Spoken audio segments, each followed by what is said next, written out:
ఆయనేం బలవంతంగా నీ నెత్తిన ఏది రుద్దడు, బలవంతంగా నీ కొరకు ఏది చెయ్యడు.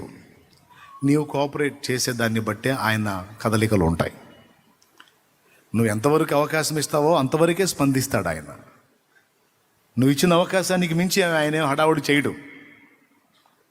నువ్వు ఇచ్చిన మాటలకు లోబడుతున్నావు అనుకో, మరికొన్ని మాటలు నీతో మాట్లాడతాడు. వాటికి కూడా లోబడ్డావు అనుకో, ఇంకా మరికొన్ని సంగతులు చెప్తాడు. నువ్వు విధేయత చూపే కొద్దీ నీతో ఇంకా ఇంకా మాట్లాడుతుంటాడు దేవుడు. నువ్వు లోబడే కొద్దీ ఇంకా ఇంకా మాట్లాడుతుంటాడు దేవుడు. నేర్పుతా ఉంటాడు, నడిపిస్తూ ఉంటాడు. గ్రంథంలోంచి మాట్లాడతాడు, ప్రసంగంలో నుంచి మాట్లాడతాడు. అంతేకాదు, నువ్వు మోకాళ్ళు నీ కనిపెడితే మాట్లాడతాడు, దర్శనంలో మాట్లాడతాడు, స్వప్నంలో మాట్లాడతాడు, దైవజనుల ద్వారా మాట్లాడతాడు, వాక్యం చదువునప్పుడు మాట్లాడతాడు, వాక్యం వినేటప్పుడు మాట్లాడతాడు, లేఖను నువ్వు తీస్తే అందులోంచి కూడా నీతో మాట్లాడతాడు.